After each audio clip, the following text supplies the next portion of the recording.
ప్రార్థించుదము. ప్రేమగల తండ్రి, కృపగల దేవ, పరిశుద్ధ పాదములకు మా నిండు కృతజ్ఞత వందనములు చెల్లిస్తూ లేఖన భాగాలను మేము ధ్యానిస్తూ ఉండగా మా హృదయాలను తాకులాగున విలువైన, ఘనమైన, శ్రేష్టమైన దైవ సందేశం ద్వారా మేము లోతైన విశ్వాసంలోనికి ప్రయాణించులాగున ఈ వాక్యం వింటూ ఉండగానే అద్భుతమైనటువంటి నీ స్వరాన్ని వినగలిగి, నీ దర్శనాన్ని చూడగలిగి, ప్రభువా క్రీస్తు బాటలో, శిలువ మార్గంలో మేమందరము ప్రయాణించులాగుగా మరొకసారి శిలువ చాటున నన్ను మరుగుపరిచి శ్రేష్టమైన దైవిక వాక్కు ద్వారా లోతైన విశ్వాసంలో మా జీవితాలను చక్కబరుచుకోవడానికి సహాయం చేయగలరంటూ యేసు నామమున వేడుకొచ్చున్నాము తండ్రి, ఆమేన్. దయచేసి కూర్చుందాం.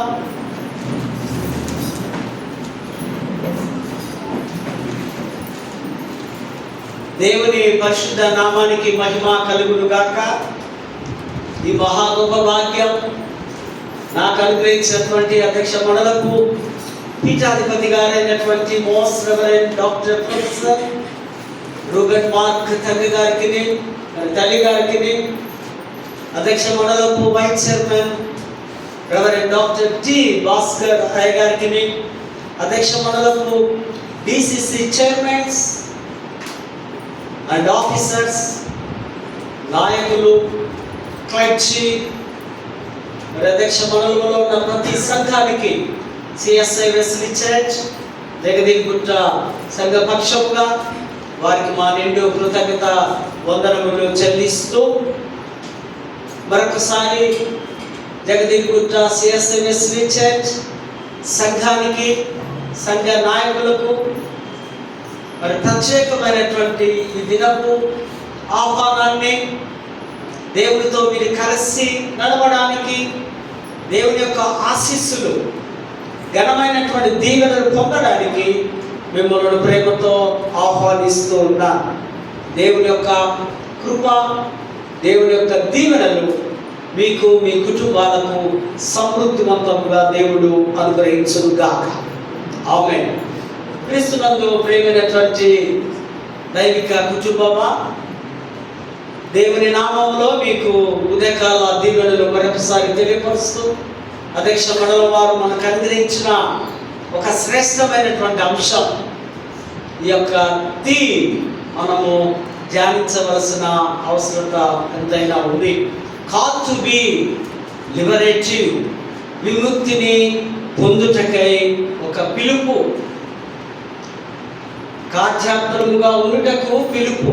ఇదొక ప్రత్యేకమైనటువంటి దేవుని తలంపులు, దేవుని ఆలోచనలు, దేవుని యొక్క శ్రేష్టమైనటువంటి భావాలు అవన్నీ కలిపి మనకు దేవుడు తన మిషన్ ద్వారా, తన యొక్క ప్రేషితోద్యము ద్వారా మనకు ఒక పిలుపునిస్తున్నాడు.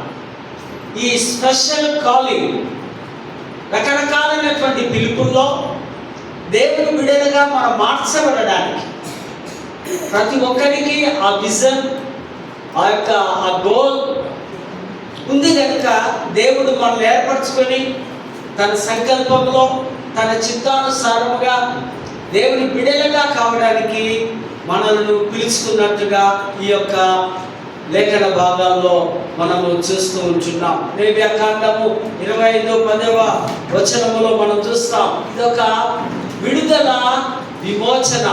దీని హీబ్రూ భాషలో అంటున్నారు ఇరోస్.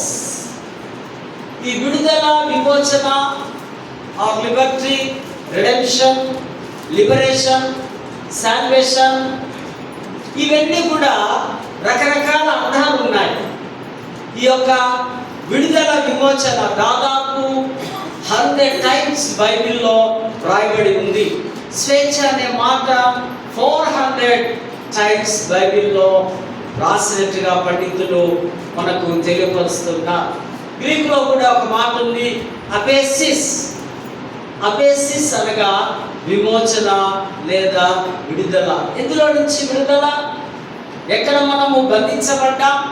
యెషయా గ్రంథం 53వ అధ్యాయంలో కూడా మనం గమనించినట్లయితే ఒక కట్ల చేత, ఒక పాపం అనే కట్ల చేత, ఆ గొలుసుల ద్వారా మానవులు బంధించబడడం, విడిపించే నాదులు లేక, విడుదల లేక, పాప భూమిలో ఒక సమస్యల్లో, ఇబ్బందుల్లో, కష్టాల్లో, రోగాల్లో మనము బంధించబడ్డట్టుగా, వారికి ఆ యొక్క విడుదల లేనట్టుగా మనము చూస్తున్నాం. కనుకనే ఏర్పరచుకున్న మనలను దేవుడు లోకంలోనికి వెళ్ళి, సంఘము అవతల వెళ్ళి, అక్కడ ఉన్న వారిలో ఎవరికైనా విడుదల కావలసిన అవసరం ఉంటే, వారు ఏ విధమైనటువంటి బంధకం చేత బంధించబడి ఉన్నారో అది మనము గుర్తెరిగి తెలుసుకొని వారిని విడుదల ఇవ్వడానికి దేవుడు మనల్ని ఏర్పరచుకొని ఉన్నాడు. 1984లో congregation for the doctrine of the faith, ఇది సిద్ధాంతాలు అనే శీర్షిక, సంఘంలో కొన్ని సూత్రాలు, కొన్ని సిద్ధాంతాలు, వారు ఆ యొక్క విశ్వాసం గురించి, ఆ శీర్షికలో విశ్వాసంలో వారు ప్రాముఖ్యంగా ప్రతి వ్యక్తి బంధించబడినాడు, వారికి విడుదలనివ్వాలనే ఈ యొక్క శీర్షిక ద్వారా 1984లో ఒక ఆర్గనైజేషన్, ఒక సంస్థ విడుదల చేసి ఉంది.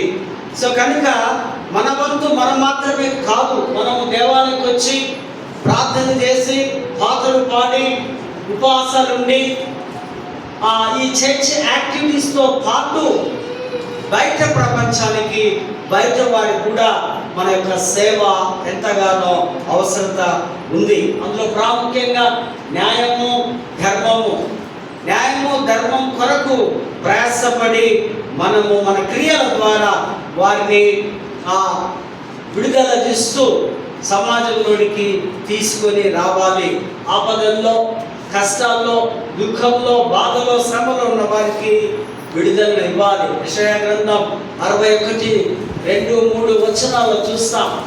ఆయన దేవుడి యొక్క ఆత్మ ఆయన మీదికి దిగి వచ్చింది, బంధించబడిన వారిని విడుదల చేస్తున్నట్టుగా నజరేతు మేనిఫెస్టో యేసు ప్రభువు గురించి లూకా సువార్త 4వ అధ్యాయంలో కూడా 18, 19లో విడుదల మనం చూస్తున్నాం. గుడ్డి వారిని ఆయన హితవత్సరం లేదా ఆయన విడుదల ఇచ్చేవాడుగా మెస్సయ్య దిగి వస్తున్నాడని మనం లేఖన భాగాల్లో గమనిస్తాం. నిర్గమకాండము 3వ అధ్యాయం 7, 10లో కూడా ఇశ్రాయేలు ప్రజలకు ఒక విడుదల దేవుడు మోషే ద్వారా కలుగజేసినట్టుగా వారు విడుదల కొరకు ఎదురు చూసేవారుగా ఉన్నారని లేఖన భాగాలు మనకు తెలియపరుస్తున్నాయి. It's a great privilege to us.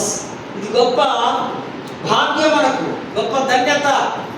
ఈ యొక్క ఇతరులను విడిపించడం, ఇతరులను రక్షణలోకి తీసుకొని రావడం. సామెతల గ్రంథంలో మనం చూస్తాం, జ్ఞానం గలవాడు ఇతరులను రక్షించును అని వ్రాయబడింది.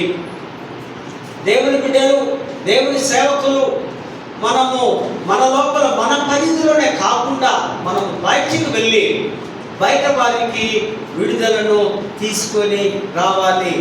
ఈ విమోచన అనే మిషన్లో, లిబరేషన్ అనే మిషన్లో మనం ఒక ఇన్స్ట్రుమెంట్గా, ఒక స్టూల్ లాగా మనము పని చేయాలని దేవుని వాక్యము ఇదొక దైవిక పిలుపుగా, ఈ కాల్ ఇదొక విజన్ కలిగి క్రైస్తవ బిడ్డలు లోకంలో ఉండాలని ఈ స్పెషల్ ఈ లెంట్ కాలంలో, ఈ ప్రత్యేకమైన దినాల్లో మనందరినీ కూడా మన తోటి వారిని విడిపించాలి, విడుదల ఇవ్వాలి.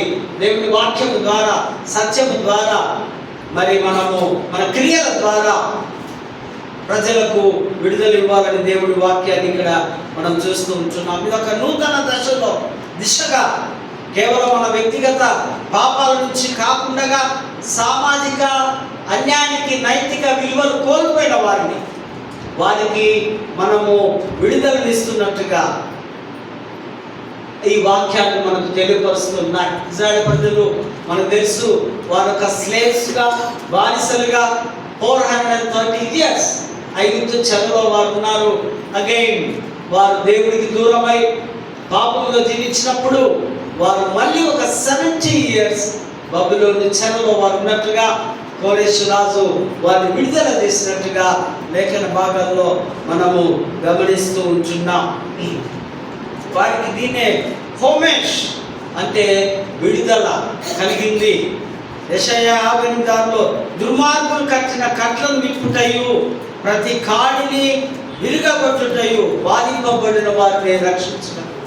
ఒక కాడి మనం చూస్తాం గ్రామాల్లో ఎడ్లు వ్యవసాయం చేస్తున్నప్పుడు వాటి మెడ మీద బరువైన కాడిని పెట్టి ఈ యొక్క వ్యవసాయదారులకు సేద్యం చేస్తున్నట్టుగా అన్యాయం అనే అక్రమం అనే కాడిని ఆ దుర్మార్గులు లేదా ధనవంతులు బలవంతులు బలహీనుని అణగద్రొక్కినటువంటి పరిస్థితుల్లో అట్టడుగున్న వారిని, బానిసలుగా ఉన్న వారిని, దిక్కులేని వారిని, చేతగాని వారిని, బలహీనులను వారు బరువైన కాడిని మోపి వారు అన్యాయముగా వారి యొక్క ఆ మెడ మీద ఈ కట్లు కట్టినట్టుగా అటువంటి వారిని విడుదల ఇవ్వాలని దేవుడి వాక్యం మనతో మాట్లాడుతుంది. ప్రతి కాడిని వెలుగొట్టడం, బూర ఊదడం. మొబైల్ దేవ్యాకాండము 25:11-13లో కూడా చూస్తాం. మొబైల్ అంటే ఒక పొట్టేలు యొక్క కొమ్ములు వడదిరిగి ఉంటాయి. కొమ్ములు ఆ దినాల్లో ఆ కొమ్ములు బూరలు ఊదేవారు. ఊదినప్పుడు అక్కడ ఉన్నటువంటి పాప బంధకం నుంచి విడుదల ఇవ్వడం.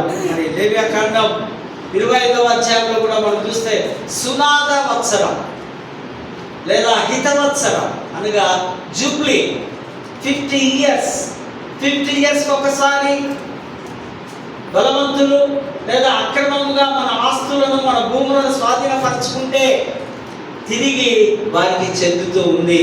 వారికి విడుదల సంవత్సరం.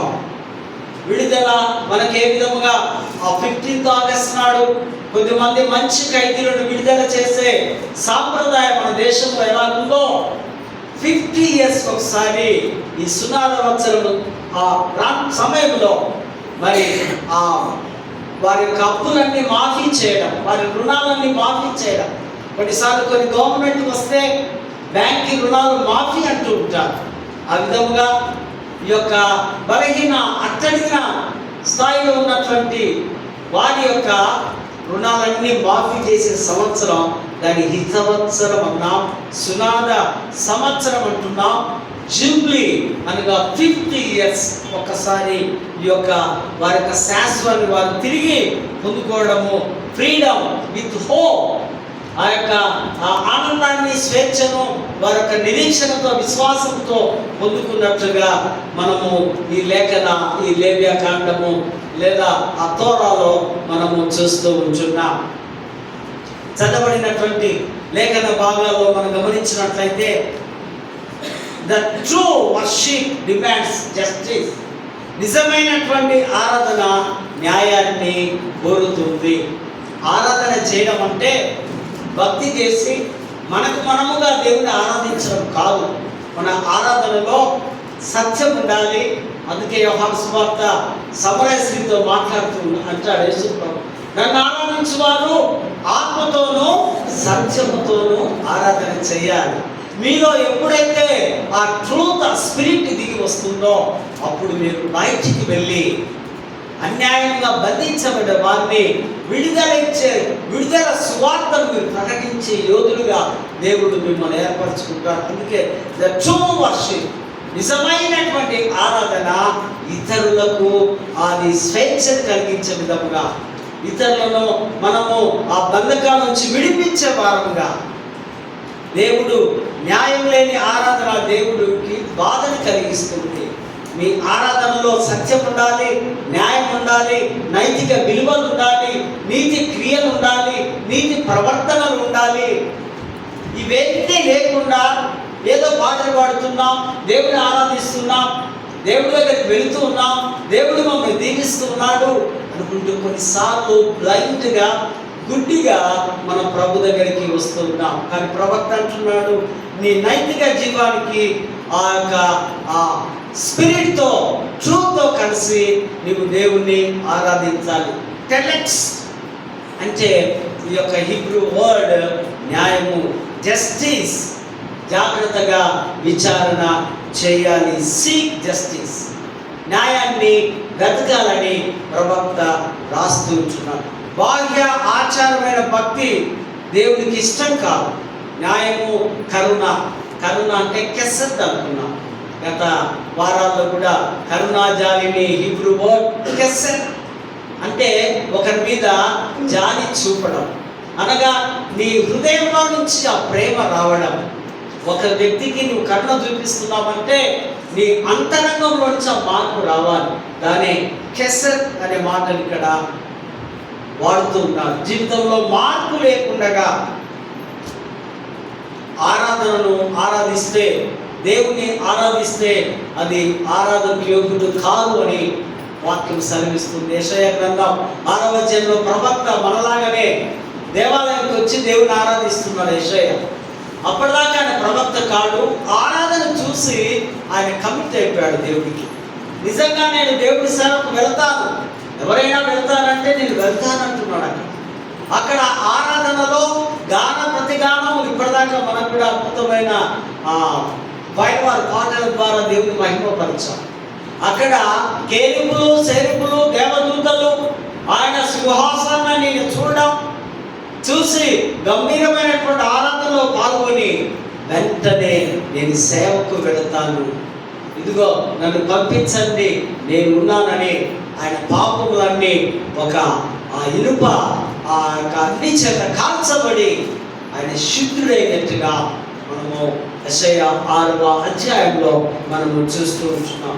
దేవుడు తన ప్రజలను, దేవుడు ఎవరైతే ఎంపిక చేసుకున్నాడో, ఎవరైతే పిలుస్తున్నాడో వారి ఆ చెడ్డ హృదయాలను లేదా వారి పాప జీవితాలను విడిచిపెట్టి తన వైపు తిరగమని దేవుడు పిలుస్తూ ఉన్నాడు. అందుకే అంటున్నాడు, మీ చేతులు రక్తముతో ఉన్నాయి, మీ చేతులు రక్తముతో తడిసి ఉన్నాయి, కడుగుకొనుడి, మీరు శుద్ధి చేసుకొనుడి.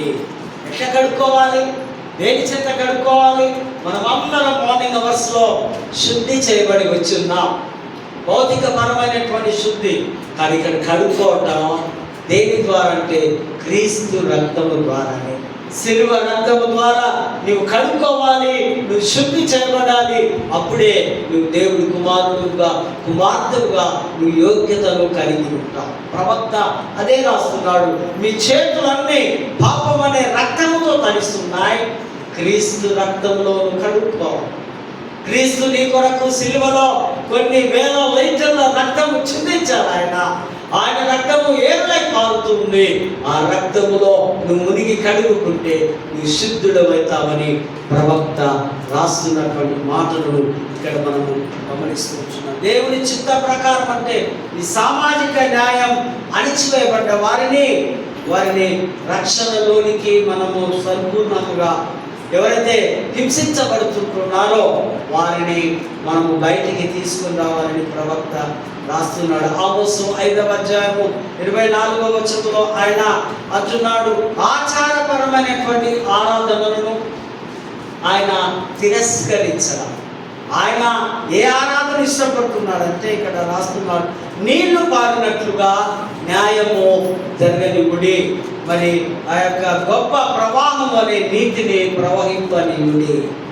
నీతి, న్యాయం ఇక్కడ ఒక ప్రవాహం అనే హృదయంలో, మన సంఘంలో, మన ఆరాధనలో ఉండాలని ఆమోసు ప్రవక్త రాస్తున్న మాటలు ఇక్కడ మనము చూస్తూ ఉంటున్నాం. మీకా అంటున్నాడు 6వ అధ్యాయం 8వ వచనంలో, ఓ మనుషుడా, ఏది ఉత్తమమో అది నీకు తెలుసు, నీకు మంచి తెలుసు, చెడు తెలుసు. ఆ పండు తినకురా నాయన, దానికి ఒక ప్రత్యేకత ఉంది, దాని జోలికి నువ్వు వెళ్ళొద్దు అంటే దేవుని మాట మీరడమే ఆజ్ఞాతిక్రమమే పాపం. ఆ పాపము కొన్ని లక్షల టైపులో, కొన్ని వేల లక్షల టైపులో మానవుడు పాపాలు చేస్తూనే ఉన్నాడు. దేవుని మాట వినకపోవడమే పాపం, దేవుని దగ్గరికి రాకపోవడమే పాపం, దేవుని ఆజ్ఞలు చొప్పున బ్రతకకపోవడమే పాపం. పాపం అంటే మరేదో చెడ్డకార్యం చేయడం కాదు. తినవద్దు, అటు చూడవద్దు, దాని జోలికి వెళ్ళవద్దు అంటే వెళ్ళి పాపాన్ని తీసుకొని వచ్చి ఉన్నారు. ఇక్కడ అదే అంటున్నాడు ప్రవక్త మీకా, ఇదిగో న్యాయంగా నడుచుకున్నటయు కనికరమును ప్రేమించటయు మతము ఆచారమైన పనితీరు నుండి నైతిక జీవానికి దూరంగా ఉండడం. చూడండి, న్యాయముగా నడుచుకో. నీవు నీ జీవితం, నీ నడవడిక అంతా కూడా నీతిగా న్యాయముగా ఉండాలని ప్రవక్త రాస్తున్నాడు. చదవబడిన కీర్తన భాగంలో మనం చూసినట్లయితే పోరాటం మధ్యలో స్తుతి, praise in the midst of struggles. సమస్యలు ఉన్నప్పుడు, పోరాటాలు ఉన్నప్పుడు, ఇబ్బందులు ఉన్నప్పుడు, కష్టాలు ఉన్నప్పుడు, రోగాలు ఉన్నప్పుడు, శ్రమలు ఉన్నప్పుడు దేవుడి స్తుతించాలి. దేవుడి దగ్గరికి రావాలి. ఎక్కువసేపు ప్రార్థనలో గడపాలి. కొన్నిసార్లు మనం చాలా బిజీగా ఉన్నప్పుడు మంత్రాలు లాగా 1 నిమిషంలో 2 నిమిషాలు కూడా వెళ్ళిపోతాం. ఎప్పుడు ఎక్కువ నీకు పనులు ఉంటాయో అప్పుడు ఎక్కువ ప్రార్థన చేస్తే నీ ఆ పని షార్ట్గా దేవుడు చేస్తాడు, తక్కువగా చేస్తాడు. లేదా నీ వెళ్ళే టైం వరకు దేవుడు ఆ పనిని అట్లనే ఆఫ్ చేయగలడు. నీవు స్ట్రగుల్లో ఉన్నప్పుడే, నెమ్మదిగా ఉన్నప్పుడు కాదు, సంతోషంగా ఉన్నప్పుడు కాదు, ఆనందంగా ఉన్నప్పుడు కాదు, కడుపు నిండినప్పుడు కాదు, నెమ్మదిగా ఉన్నప్పుడు కాదు, పోరాటాల నుండి నీ దేవుణ్ణి నువ్వు స్తుతించాలి. అణచివేయబడిన వారిని లేదా ఆశ్రయముగా ఉండి నీతివంతులను, అటువంటి వారిని నీవు న్యాయమూర్తిగా దేవుడు నీకు కనిపిస్తాడు. విముక్తి లేదా విడుదల అనేది ఆరాధనకు ఒక కారణం. నీ ఆరాధనలో liberation one kind of part ఇది ఒక భాగము. ఈ ఆరాధన మరి కీర్తనకారులు చేస్తారు. Liberation is the reason for worship. స్తుతించడానికి, ఆరాధించడానికి ఈ యొక్క విడుదల ఒక కారకమైందని దేవుడి వాక్యం సెలవిస్తుంది. మొదటి 8 వచనాలు, సమస్త దేశాలపై దేవుని న్యాయం. దేవుడే న్యాయాధిపతిగా మనం కూడా మన జీవితంలో న్యాయము, సత్యము, నైతికను నిలవబెట్టాలి. విముక్తి పిలుపు అనగా బాధితుల పక్షాన నిలవడం. సమస్యల్లో, బాధల్లో, కష్టాల్లో ఉన్న పక్షాన దేవుని బిడ్డలు, ఏర్పరచుకున్న బిడ్డలు, వారి తరపున, వారి కొరకు, వారి పక్షంగా మనం నిలబడి వారి సమస్యలను తీర్చడం. ఇది నైతిక సత్యాన్ని నిలబెడుతుంది. మరి 12 నుంచి 16 వరకు కూడా అణచివేయబడ్డ వారి పట్ల దేవుని శ్రద్ధ. దేవుడు బాధితుల మరణం మరచిపోకుండా దేవుడు వింటాడు, శ్రద్ధ కలిగి వింటాడు వారి ప్రార్థనలు, వారి వరణను. అందుకు సంఘము నిరాశతో ఉన్న వారికి ఆశను కలిగిస్తూ ఉంది. సంఘ బాధ్యతలు, విజ్ఞాపన ప్రార్థనలు వారందరి కొరకు, అణచివేయబడ్డ వారి కొరకు ప్రార్థించాలని కీర్తనకారులు రాస్తూ ఉన్నారు. ఎఫ్ఎస్సి సంఘంలో ఈ పత్రికలో కూడా మనం చూస్తే గౌరవముతో సేవ చేయుట. మీ సేవ, మీ విధానము, మీ యొక్క నడవడిక అన్నీ కూడా గౌరవంగా సర్వింగ్ విత్ హానర్. మీ యొక్క ఆరాధన అంతా కూడా గౌరవప్రదముగా, దేవుడికి గౌరవాన్ని తీసుకొని వచ్చే విధంగా ఉండాలని భక్తులు ఆ ఎఫెసీ సంఘంలో పౌలు రాస్తున్న సామాజిక వ్యవస్థలో విడుదల పరిచర్య నెంబర్ 1. బైబిల్లో అనేక రకమైన సేవల గురించి రాయబడి ఉంది. యాజకుల సేవలు, ప్రీస్ట్లీ సర్వీస్.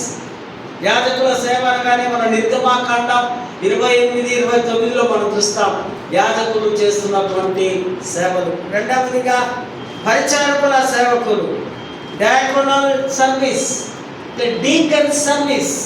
వారు అపోస్తల కార్యం 6వ అధ్యాయం మొదటి 6 వచనాలు వారిని అపోస్తలులు సంఘం అందరూ కలిసి ఏర్పరచుకొని సంఘంలోనికి బయటికి సేవ చేయడానికి వారిని పంపిస్తారు. వారిని అక్కడ పరిచారకుల సేవకులు అన్నారు. మూడవదిగా ప్రవక్తల సేవకులు, ప్రాఫిటికల్ సర్వీసెస్. ఇర్మియా గ్రంథము 1వ వచనంలో చూస్తాం. ప్రవక్తలను దేవుడు పిలుచుకొని వారు చేసే సేవను దేవుడే తెలియపరచడం. మరి 4వదిగా కాపరి సేవలు, పాస్టరల్ సర్వీస్. యోహాను సువార్త 21వ అధ్యాయంలో నా గొర్రెలను మేపుము అంటారు యేసు ప్రభు. ఎవరితో? పేతురుతో అంటారు. 3 times అంటున్నాడు కదా. మేపుతావా, కాస్తావా అంటే అవును ప్రభా, అవును ప్రభా. లాస్ట్కి వచ్చి నీకు తెలుసు కదా ప్రభా నేనేం చేసే పని అయినట్టుగా మాట్లాడు. ఇది కాపరి పాస్టరల్ సర్వీస్ అంటున్నా. కాపరి సేవకుల యొక్క సేవను గురించి రాస్తూ ఉన్నారు. మరి సువార్థకుని సేవలు ఇవాంజలిస్టికల్ 2వ తిమోతి సువార్థికుడుగా అనేక ప్రాంతాలకు వెళ్ళి దేవుని వాక్యం పరిచర్య సేవ చేయడం. ఈ దినాల్లో చాలామంది సువార్థికులు ఉన్నారు. ప్రపంచంలో గొప్ప సువార్థికుడు డాక్టర్ బెల్లీ గ్రామ్ గారు వారి మధ్యలోనే మరణించారు. సో ఆయన ప్రపంచానికంతా తెలిసిన ఎవాంజలిస్ట్. ఆయన గొప్ప సువార్థికుడుగా మన దేశంలో మన ప్రపంచంలో ఉన్నారు. 6వదిగా నాయకత్వ సేవలు, లీడర్షిప్. మార్కు సువార్త 10వ అధ్యాయంలో లీడర్షిప్ సేవలు. లీడర్స్ ఎటువంటి సేవలు చేయాలి సంఘంలో, సమాజంలో, మరి సంఘంలో ఉన్నటువంటి కుటుంబాలు లీడర్స్ను ప్రత్యేకంగా దేవుడు ఏర్పరచుకున్నాడు. చివరిగా ఆతిథ్య సేవలు, హాస్పిటాలిటీ. హీబ్రూ గ్రంథంలో మనం చూస్తాం 13వ అధ్యాయంలో దేవుడి సేవకులకు ఏ విధంగా, లేదా ఇంటికి వచ్చిన వారికి ఆతిథ్యాలు ఇవ్వడం ఏ విధంగా, హాస్పిటాలిటీ ఇవ్వాలి, తెలిసిన వారికి ఇవ్వాలి, తెలియని వారికి కూడా ఇవ్వాలని హీబ్రూ గ్రంథకర్త రాస్తూ ఉంటున్నారు. శరీర విషయమైన మీ యజమానులైన వారికి విధేయత చూపాలి. 5-7వ వచనంలో మనం చూస్తే పనిలో యథార్థత యొక్క నీతి. మీ పనిలో ఎఫెసీ సంఘంలో పౌలు రాస్తూ ఉన్నాడు, మీరు ఏ పనులు ఉన్నారో, ఆ ఏ పనులలో మీరు జీవిస్తున్నారో, ఏ పనుల ద్వారా మీరు బ్రతుకుతూ ఉన్నారో ఆ పనులలో మీరు యథార్థత కలిగి ఉండాలి. ఇది సమగ్రత యొక్క నైతిక సూత్రాన్ని బోధిస్తూ ఉంది. పర్యవేక్షణలో సంబంధం లేకుండా ఒకరి బాధ్యతలను ఒకరు నిజాయితీ, శ్రద్ధ మరియు హృదయపూర్వకముగా సేవలు చేసుకోవాలి. సంఘంలో ఒకరికొకరు, సంఘమంతా క్రీస్తు అవయవాలు కనుక తప్పనిసరిగా ఒకరికొకరు ఈ యొక్క సేవ పరిచర్య చేసుకోవాలని పౌలు రాస్తున్నారు. 9వ వచనంలో నాయకత్వంలో న్యాయము మరియు సమానత్వం యొక్క నీతి, ఇది నైతిక పునాదిని వేస్తుంది. ఇక్కడ అధికారాన్ని న్యాయముగా, గౌరవంగా మరియు కరుణతో ఉపయోగించాలి. కొన్నిసార్లు అధికారం ఉంటుంది, కొన్నిసార్లు మనకు పవర్స్ ఉంటాయి, కానీ ఇది కరుణతో, ప్రేమతో సంఘములో, ఈ నాయకత్వములో, నాయకుల్లో నీతి న్యాయం ఉండాలని పౌలు రాస్తున్నాడు. Leadership qualities. లీడర్లు వారి యొక్క లైఫ్ స్టైల్ లేదా సంఘ పరిచయ సేవలో వారు కరుణతో, న్యాయంగా, గౌరవంగా వారి పరిచర్య సేవ చేయాలని పౌలు రాస్తున్నటువంటి మాటలు ఇక్కడ మనము చూస్తూ ఉంటున్నాం. సువార్తల పాఠంలో కూడా మనం గమనిస్తే మత ఆచారాలను అధిగమించిన కరుణ. ఈ కరుణ మతాచారాలు కొన్ని కట్టుబాట్లు కట్టి ఉంటారు. యేసు ప్రభు సమాజ మందిరంలో బోధించడానికి వెళ్ళి ఆయన ఒక పని చేస్తున్నాడు. థెరపీ స్వస్థత. 18 సంవత్సరాల నుండి నడుము వంగిపోయి దయ్యము చేత బలహీనపరచబడుతున్న ఒక వృద్ధురాలను యేసు ప్రభు స్వస్థత ఇవ్వడమే ఇక్కడ ఒక అంశం. అయితే యూదులు చాలా నిష్ట కలిగిన వారు. ఎంత నిష్ట అంటే మనకు వారిలో 10% కూడా లేదనిపిస్తుంది నాకు. ఆ విశ్రాంతి దినాన్ని చాలా శ్రద్ధతో, భయంతో, భక్తితో దేవాలయంలో ఆరాధన అయిపోయిన తర్వాత, సమాజ మందిరంలో ఆరాధన అయిపోయిన తర్వాత ఆ రబ్బీ ప్రవక్తల గ్రంథము, కీర్తన గ్రంథము, తోరా ఇవన్నీ చదివిన తర్వాత అప్పుడు న్యూ టెస్టమెంట్ లేదు. చదివి వినిపించిన తర్వాత వారి ఇంటికి వెళ్ళి వారి గృహాలకు వెళ్ళి వారి పిల్లలు వారు ఉపవాసం ఉండి దేవుణ్ణి స్తుతించి ఆరాధిస్తారు. ఏ పని చెయ్యరు, వారు ఏమి తినరు. వారి యొక్క ఆ ఎడ్లు కానీ వారి పశువులు కానీ జంతువులు కానీ దేనికి కూడా భోజనము లేదు. అంత నిష్ఠగా ఉండి ఆ విశ్రాంతి దినమున ఏ పని చేయకూడదు. కేవలము శుద్ధి చేసుకొని వారు దేవాలయానికి వచ్చి యెహోవా యాహ్వే ఎలోహీం అనుకుంటూ వారి భాషల్లో యెహోవా దేవుని ఆరాధించి వెళ్ళిపోయారు.